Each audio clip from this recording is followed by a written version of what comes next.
আলাইকুম, আমি Sadia war the world news চ্যানেলে আপনাকে স্বাগত। শুরুতেই জানাবো আজকের গুরুত্বপূর্ণ আপডেট সংবাদগুলোর শিরোনাম। আইপিএল সম্প্রচার বন্ধের সিদ্ধান্তে ইশরাকের সাধুবাদ। বাংলাদেশে আইপিএল সম্প্রচার বন্ধের সিদ্ধান্তকে সাধুবাদ জানিয়েছেন ঢাকা ৬ আসনের বিএনপির মনোনীত ধানের শীষের প্রার্থী ইঞ্জিনিয়ার ইশরাক হোসেন। নিরপেক্ষতা নিয়ে প্রশ্ন ওঠা রিটার্নিং কর্মকর্তাদের অব্যাহতির দাবি। নির্বাচনের সঙ্গে জড়িত যেসব রিটার্নিং ও সহকারী রিটার্নিং অফিসারের নিরপেক্ষতা নিয়ে প্রশ্ন উঠেছে তাদের অবিলম্বে দায়িত্ব থেকে অব্যাহতি দেওয়ার দাবি জানিয়েছে অবসরপ্রাপ্ত বিসিএস অফিসার্স ফোরাম। 14 জানুয়ারি থেকে কর্মবিরতিতে যাচ্ছে হোটেল রেস্তোরাঁ কর্মীরা। বিভিন্ন দাবিতে 14 জানুয়ারি থেকে কর্মবিরতির ঘোষণা দিয়েছে হোটেল রেস্তোরাঁ সেক্টরের ন্যূনতম মজুরি ও শ্রম আইন বাস্তবায়ন সংগ্রাম পরিষদ। কেরানীগঞ্জে কারখানায় বিস্ফোরণ, নিহত 1। ঢাকার কেরানীগঞ্জে একটি কারখানায় এয়ার ফ্রেশনার ও কেমিক্যাল বিস্ফোরণের ঘটনা ঘটেছে, এতে একজন নিহত হয়েছেন। এই ছিল আজকের গুরুত্বপূর্ণ আলোচিত সংবাদের শিরোনামগুলো। এখন বিস্তারিত সংবাদে আসছি, তবে তার আগে অনুরোধ রইল ভিডিওতে একটি লাইক দিয়ে চ্যানেলটি সাবস্ক্রাইব করুন এবং কমেন্টে জানিয়ে দিন আপনি কোন জায়গা বা কোন দেশ থেকে আমাদের এই সংবাদটি দেখছেন। আইপিএল সম্প্রচার বন্ধের সিদ্ধান্তে ইশরাকের সাধুবাদ। বাংলাদেশে আইপিএল সম্প্রচার বন্ধের সিদ্ধান্তকে সাধুবাদ জানিয়েছেন ঢাকা ৬ আসনের বিএনপির মনোনীত ধানের শীষের প্রার্থী ইঞ্জিনিয়ার ইশরাক হোসেন। সোমবার ৫ জানুয়ারি রাজধানীর মতিঝিলে মোহামেডান ক্লাব অডিটোরিয়ামে মোহামেডান স্পোর্টিং ক্লাবের উদ্যোগে বিএনপির চেয়ারপারসন বেগম খালেদা জিয়ার রুহের মাগফিরাত কামনায় মিলাদ ও দোয়া মাহফিল শেষে সাংবাদিকদের সাথে কথা বলার সময় তিনি সরকারকে সাধুবাদ জানান।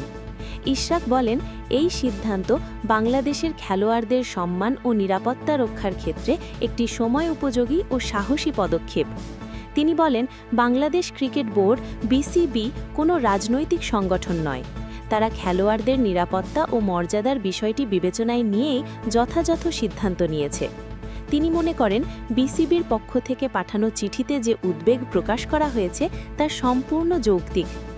ইশরাক বলেন, বাংলাদেশের জাতীয় দলের ক্রিকেটার মুস্তাফিজুর রহমান শুধু একজন খেলোয়াড় নন, তিনি আন্তর্জাতিক অঙ্গনে বাংলাদেশের প্রতিনিধি। তার প্রতি যে কোনো ধরনের অসম্মান মানেই বাংলাদেশ এবং বাংলাদেশের জনগণের প্রতি অসম্মান। সেই দৃষ্টিকোণ থেকেই আইপিএল সম্প্রচার বন্ধের সিদ্ধান্তকে তিনি স্বাগত জানান। জাতীয়তাবাদী মুক্তিযুদ্ধ প্রজন্ম দলের এই আহ্বায়ক বলেন, ভবিষ্যতে বাংলাদেশের প্রতি কোনো আগ্রাসী বা অসম্মানজনক আচরণ করা হলে তা থেকে বিরত থাকার জন্য তিনি সব রাষ্ট্র ও সংশ্লিষ্ট ক্রীড়া সংস্থার প্রতি আহ্বান জানান।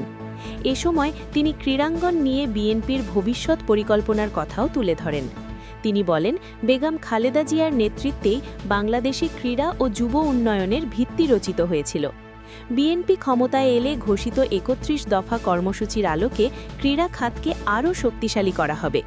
বিএনপি ক্ষমতায় এলে দেশের প্রতিটি ওয়ার্ডে একটি করে খেলার মাঠ স্থাপন করা হবে জানিয়ে ইশরাক হোসেন বলেন, একই সঙ্গে সাফ গেমসকে পুনরুজ্জীবিত করে আঞ্চলিক ক্রীড়া ও কূটনৈতিক সম্পর্ক জোরদার করার উদ্যোগ নেওয়া হবে।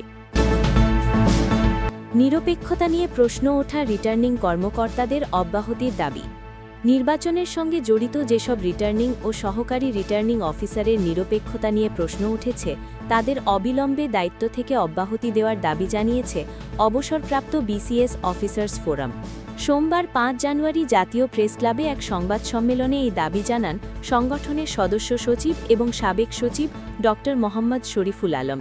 তিনি বলেন, নির্বাচনী প্রক্রিয়ায় প্রার্থিতা বাছাই পর্ব একটি গুরুত্বপূর্ণ ধাপ। যদিও এটি প্রারম্ভিক ধাপ, তবে এ ধাপে যদি নিরপেক্ষতা প্রশ্নের মুখোমুখি হয় তাহলে নির্বাচন প্রক্রিয়ার অন্যান্য ধাপে গ্রহণযোগ্যতা অর্জন করা শুধু কঠিন হবে না, বাস্তবে সুষ্ঠু নির্বাচন আয়োজন করা দুরূহ হবে। প্রশাসন নিরপেক্ষতা হারালে প্রভাবশালী দল এবং তাদের প্রার্থীরা প্রশাসনকে সহজে প্রভাবিত করবে। অতীতে আমরা এটি বিভিন্ন নির্বাচনে দেখেছি। সাবেক সচিব বলেন, প্রার্থিতা বাছাই পর্বে যেসব সমালোচনা এসেছে আমরা আশা করি নির্বাচন কমিশন সেগুলোকে যথাযথ গুরুত্ব দিয়ে আমলে নেবে। নির্বাচন কমিশনকে নিশ্চিত করতে হবে যে নির্বাচনের সব প্রক্রিয়া নিরপেক্ষভাবে সম্পন্ন হচ্ছে এবং জনগণ নির্বাচন কমিশনের কার্যক্রমকে বিশ্বাস করছে। যেসব রিটার্নিং অফিসারের নিরপেক্ষতা প্রশ্নের সম্মুখীন হয়েছে সেসব কর্মকর্তার পক্ষপাতিত্বপূর্ণ আচরণ আমলে নিয়ে তদন্ত করতে হবে। মনে রাখতে হবে, আইনের সুষ্ঠু প্রয়োগ নির্ভর করে আইন প্রয়োগকারীর নৈতিক চেতনা ও প্রতিশ্রুতির ওপর, কোনো টেকনিক্যাল ব্যাখ্যার উপর নয়। অনেকের প্রার্থিতার টেকনিক্যাল ব্যাখ্যা দিয়ে বাতিল করা হয়েছে, যার কারণে রাজনৈতিক প্রতিক্রিয়া বেশি হয়েছে। সংবাদ সম্মেলনে সাবেক সচিব লিখিত বক্তব্যে কয়েকটি দাবি তুলে ধরেন। সেগুলো হল, নির্বাচন কমিশনকে নির্বাচনী আইন প্রয়োগে পক্ষপাতহীন ও নিরপেক্ষ ভূমিকা পালনে কঠোর হতে হবে। ভোট কারচুপি রোধ ও অন্যান্য অনিয়ম রোধে প্রতিটি ভোট কেন্দ্রে সিসিটিভি ক্যামেরা লাগাতে হবে। নির্বাচন কমিশন সহ নির্বাচনের সঙ্গে সংশ্লিষ্ট সবার নিরপেক্ষ ভূমিকা নিশ্চিতে নির্বাচন কমিশন নির্দেশ প্রদান করবে। প্রয়োজনে এ বিষয়ে শিগগির একটি স্বতন্ত্র গাইডলাইন প্রকাশ করবে। শরীফুল আলম বলেন, নির্বাচন সংশ্লিষ্ট যে কারো বিরুদ্ধে কোনো ধরনের অভিযোগ উত্থাপন হলে তদন্ত সাপেক্ষে তাকে কর্মস্থলে থেকে প্রত্যাহার এবং নির্বাচন সংশ্লিষ্ট সব ধরনের কাজ থেকে বিরত করতে হবে। পরবর্তীতে এসব কর্মকর্তা কর্মচারীর প্রমোশনের ক্ষেত্রে এই বিষয়টি বিবেচনায় নিতে হবে। অভিযুক্তদের অভিযোগ প্রমাণিত হলে প্রয়োজনে চাকরিচ্যুত করতে হবে। নির্বাচন কমিশন কেন্দ্রীয়ভাবে নির্বাচন কমিশন অফিস, বিভাগীয় কমিশনার অফিস, জেলা প্রশাসকের কার্যালয়ে অভিযোগ বার্তা রাখার ব্যবস্থা করতে হবে। এ বিষয়ে নির্বাচন কমিশনের পক্ষে মন্ত্রিপরিষদ বিভাগ জনসাধারণ সহ সংশ্লিষ্ট সবাইকে 2-3 দিন পরপর ব্রিফিং করবে। তিনি বলেন, সুষ্ঠু নির্বাচন আয়োজনে সরকারের অঙ্গীকার নিশ্চিত করার স্বার্থে সরকারের উপদেষ্টামণ্ডলী, বিশেষ সহকারীরা এবং চুক্তিভিত্তিক নিয়োজিত অন্যান্য শীর্ষ পর্যায়ের কর্মকর্তাদের আনুষ্ঠানিকভাবে ঘোষণা দিতে হবে যে তারা পরবর্তী সরকারের অংশ হবে না। এজন্য সরকারকে এখনই প্রজ্ঞাপন জারি করতে হবে। অবসরপ্রাপ্ত বিসিএস অফিসার্স ফোরাম থেকে বলা হয়, নির্বাচনকালে যারা জেলা প্রশাসক, উপজেলা নির্বাহী অফিসার, পুলিশ সুপার, থানার ভারপ্রাপ্ত কর্মকর্তা হিসেবে দায়িত্ব পালন করবেন, তাদেরকে নির্বাচন সমাপ্ত হবার 1 সপ্তাহের মধ্যে লটারির মাধ্যমে অন্য কর্মস্থলে আবশ্যিকভাবে বদলি করতে হবে। এজন্য এখনই মন্ত্রিপরিষদ বিভাগকে প্রজ্ঞাপন জারি করতে হবে। লিখিত বক্তব্যে আরও বলা হয়, প্রার্থিতা বাছাইয়ে বেশ কিছু প্রতিক্রিয়ার পরিপ্রেক্ষিতে আমরা এ সংবাদ সম্মেলন আয়োজন করছি। আগামী নির্বাচন সুষ্ঠু ও নিরপেক্ষ করতে সরকারের বিভিন্ন বিভাগের কর্মকর্তাদের আবশ্যিকভাবে নিরপেক্ষ ভূমিকা গ্রহণ করতে হবে। বিভিন্ন গণমাধ্যমে রিটার্নিং কর্মকর্তা প্রার্থী বাছাই সংক্রান্ত সিদ্ধান্তে সংক্ষুব্ধ হওয়ার বিষয়টি উল্লেখ করে শরীফুল আলম বলেন, অনেকে দায়ী করছেন রিটার্নিং অফিসাররা নিরপেক্ষতা বজায় রাখতে পারছেন না। গণমাধ্যম সহ সামাজিক যোগাযোগ মাধ্যমে এ নিয়ে অনেক আলোচনা সমালোচনা হচ্ছে, যা আমাদের উদ্বিগ্ন করেছে। 14 জানুয়ারি থেকে কর্মবিরতিতে যাচ্ছে হোটেল রেস্তোরাঁ কর্মীরা। বিভিন্ন দাবিতে 14 জানুয়ারি থেকে কর্মবিরতির ঘোষণা দিয়েছে হোটেল রেস্তোরাঁ সেক্টরের ন্যূনতম মজুরি ও শ্রম আইন বাস্তবায়ন সংগ্রাম পরিষদ। সোমবার 5 জানুয়ারি জাতীয় প্রেস ক্লাবে সংবাদ সম্মেলন করে হোটেল রেস্তোরাঁ সেক্টরে সরকার ঘোষিত ন্যূনতম মজুরির গেজেট বাস্তবায়ন, নিয়োগপত্র পরিচয়পত্র প্রদান সহ 8 ঘণ্টা কর্মদিবস কার্যকর এবং সম্পাদিত সব চুক্তি বাস্তবায়নের দাবিতে কর্মবিরতির ঘোষণা দিয়েছে সংগঠনটি। সংবাদ সম্মেলনে এই ঘোষণা দেন পরিষদের আহ্বায়ক আখতারুজ্জামান খান। আখতারুজ্জামান খান বলেন, নিত্য প্রয়োজনীয় দ্রব্যমূল্যের লাগামহীন ঊর্ধ্বগতির কারণে দেশের অন্যান্য শ্রমজীবী মানুষের মতো হোটেল রেস্তোরাঁ সেক্টরের শ্রমিকরাও চরম দুর্বিষহ জীবনযাপন করছেন। নিয়মিত খাদ্যপণ্যের দাম বাড়লেও হোটেল মালিকরা শ্রমিকদের ন্যূনতম মজুরি, নিয়োগপত্র ও পরিচয়পত্র দিচ্ছেন না। বাংলাদেশ শ্রম আইন 2006 অনুযায়ী 8 ঘণ্টার বেশি কাজের জন্য দ্বিগুণ মজুরি দেওয়ার বিধান উপেক্ষা করে শ্রমিকদের দিয়ে জোরপূর্বক 12-13 ঘণ্টা কাজ করানো হচ্ছে বলে মন্তব্য করেন পরিষদটির আহ্বায়ক। তিনি বলেন, শ্রমিকদের আন্দোলনের পরিপ্রেক্ষিতে বিভিন্ন সময়ে সরকার, মালিক ও শ্রমিক প্রতিনিধিদের মধ্যে একাধিক ত্রিপক্ষীয় ও দ্বিপক্ষীয় চুক্তি স্বাক্ষরিত হলেও কোনোটিই বাস্তবায়িত হয়নি। বিদায়ী বছরের 5 মে সরকার হোটেল রেস্তোরাঁ সেক্টরে ন্যূনতম মজুরির চূড়ান্ত গেজেট প্রকাশ করলেও প্রায় 8 মাস পার হয়ে গেলেও অধিকাংশ প্রতিষ্ঠানে তা কার্যকর হয়নি বলে উল্লেখ করে তিনি বলেন, এটি শ্রম অধ্যাদেশ 2025 অনুযায়ী দণ্ডনীয় অপরাধ।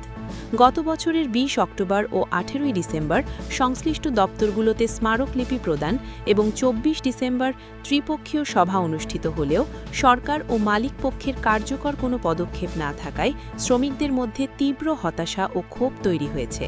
সারা দেশের সংগঠনগুলোকে নিয়ে গঠিত হোটেল রেস্তোরাঁ সেক্টরে সরকার ঘোষিত নিম্নতম মজুরি ও শ্রম আইন বাস্তবায়ন সংগ্রাম পরিষদ সরকার ঘোষিত গেজেট অনুযায়ী মজুরি প্রদান, নিয়োগপত্র পরিচয়পত্র নিশ্চিতকরণ, ৮ ঘণ্টা কর্মদিবস কার্যকর এবং আগে সম্পাদিত সব চুক্তি বাস্তবায়নের দাবিতে ১৪ জানুয়ারি দেশব্যাপী কর্মবিরতির ঘোষণা দিয়েছে সংগঠনটি।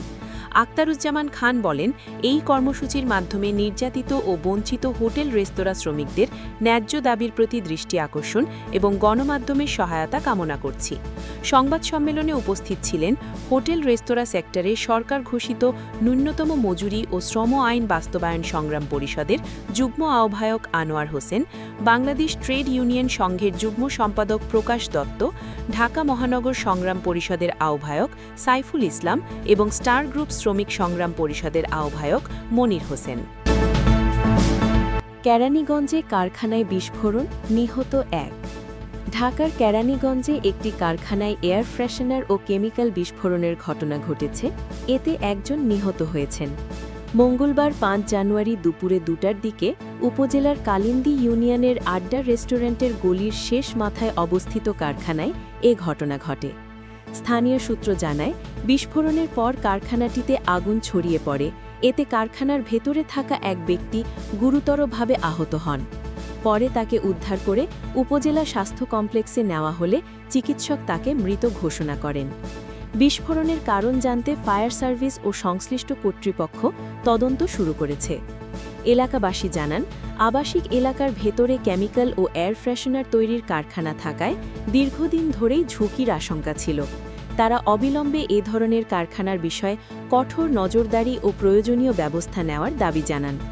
কেরানীগঞ্জ উপজেলা নির্বাহী কর্মকর্তা ইউএনও মোহাম্মদ ওমর ফারুক বিষয়টি নিশ্চিত করে বলেন, দুর্ঘটনার খবর পেয়ে আমি তাৎক্ষণিকভাবে ঘটনাস্থল পরিদর্শন করেছি।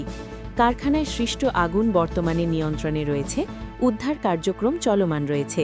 নিহত ব্যক্তির মরদেহ উপজেলা স্বাস্থ্য কমপ্লেক্সের মর্গে রাখা হয়েছে।